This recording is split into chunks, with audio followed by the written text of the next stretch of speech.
সালের বাংলাদেশের সামরিক বহরে যে সমরাস্ত্র প্রযুক্তি যুক্ত হবে তার জানলে আপনি অবাক হবেন। এরই মধ্যে বাংলাদেশ 3টি ভ্যারিয়েন্টের যুদ্ধ বিমান ক্রয়ের চুক্তি সম্পন্ন করেছে, যা ইতিমধ্যে আমরা সবাই জানি। কিন্তু এই যুদ্ধ বিমানগুলো কবে, কখন, কোন সময় আমাদের সামরিক বহরে যুক্ত হবে?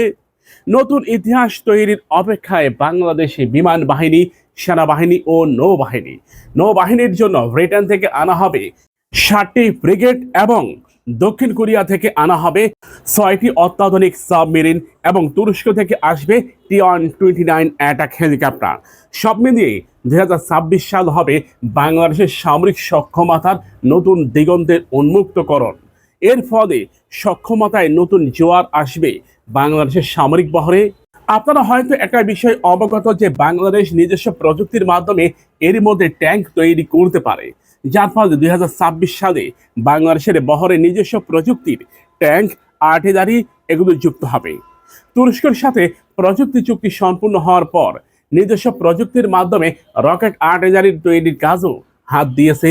একই সাথে চাইনিজ গভর্নমেন্টের সাথে প্রযুক্তি চুক্তি সম্পূর্ণ হওয়ার পর চায়নার সাথেও যৌথভাবে সমরাস্ত্র উৎপাদন করবে বাংলাদেশ সেনাবাহিনী, নৌবাহিনী এবং বিমান বাহিনী। সক্ষমতার নতুন দিগন্ত এই কারণেই বাংলাদেশের ইতিহাসে এত পরিমাণ সমরাস্ত্র কোন একটা সালে, কোন একটা সময় যুক্ত হয়নি। যা হয়েছে সবই ভারতের পরামর্শ অথবা ভারতকে ম্যানেজ করেই সক্ষমতা তৈরি করেছে। কিন্তু এবারই প্রথম সম্পূর্ণরূপে ভারতকে বৃদ্ধাঙ্গুল দেখিয়ে চোখে চোখ রাঙিয়ে বাংলাদেশের সক্ষমতা যাবে নতুন দিগন্তে। TB2 বাইকার ড্রোন ক্রয় করার পর এখন বাংলাদেশের চোখ TB3 বাইকার ড্রোনের দিকে।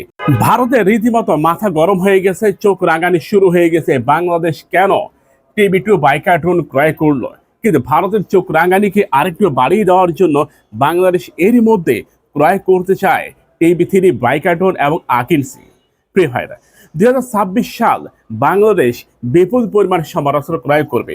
আসবে T-29 অ্যাটাক হেলিকপ্টার, যেটা 2026 সালের মধ্যেই বাংলাদেশের সামরিক বহরে যুক্ত হবে।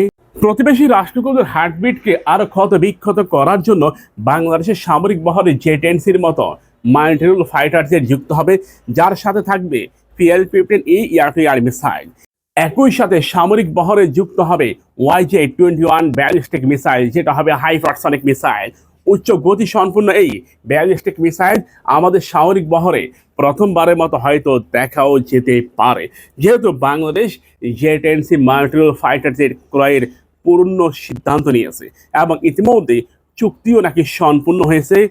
প্রিয় ভাইয়েরা, ফ্রিগেটের কথায় আসি। বাংলাদেশের সামরিক বহরকে ঢেলে সাজানোর জন্য আমাদের কমপক্ষে আরও 10টি ফ্রিগেট প্রয়োজন, কিন্তু এরই মধ্যে ব্রিটেন থেকেই ক্রয় করা হচ্ছে 6টি ফ্রিগেট এবং দক্ষিণ কোরিয়া থেকে 6টি সাবমেরিন। কথায় আছে যে রাষ্ট্রের নৌবাহিনী যত শক্তিশালী সে রাষ্ট্রের দাপটও নাকি তত বেশি। সবচেয়ে বড় উদাহরণ আমেরিকার নৌবাহিনীর পৃথিবীর 1 নম্বরে অবস্থান করতেছে সারা বিশ্বের মধ্যে। একই সাথে আমেরিকার নৌবাহিনীকে টক্কর দিতে গেলে চায়না কিংবা রাশিয়াকে আরো কমপক্ষে 50 বছর অপেক্ষা করতে হবে, কারণ মার্কিন নৌবাহিনী হচ্ছে আমেরিকার গর্ব। বর্তমান বিশ্বে বহু রাষ্ট্রই আমেরিকার পথেই হাঁটতেছে, তারাও তাদের নৌবাহিনীকে শক্তিশালী করতেছে। এর মধ্যে বাংলাদেশও সেই পথকে বেছে নিয়েছে। 6টি ফ্রিগেট এবং 6টি সাবমেরিন, একই সাথে নিজস্ব প্রযুক্তির মাধ্যমে আরও বেশ কয়েকটি যুদ্ধ জাহাজ 2026 সালেই হয়তো উন্মুক্ত হবে সাগরে, দাপিয়ে বেড়াবে বঙ্গোপসাগর। একই সাথে T-29 অ্যাটাক হেলিকপ্টার দ্বারা ভারত কিংবা মায়ানমারের নৌযানকে রীতিমতো কাবু করে দেবে। সক্ষমতার বিচারে বাংলাদেশ এই অবস্থানে আসতে আরও কমপক্ষে 20 বছর সময় লাগতো, কিন্তু ডক্টর মোহাম্মদ ইউনূসের হাত ধরে 3টি রাষ্ট্রের সাথে প্রযুক্তি চুক্তি, যার ফলে 2026-27 সাল এই দুইটার সময় আন্তর্জাতিক র্যাঙ্কিংয়ে বাংলাদেশের এগিয়ে যাওয়া অনেকটাই গুরুত্বপূর্ণ। একই সাথে আমাদের র্যাঙ্কিং বর্তমানে 35তম অবস্থানে রয়েছে।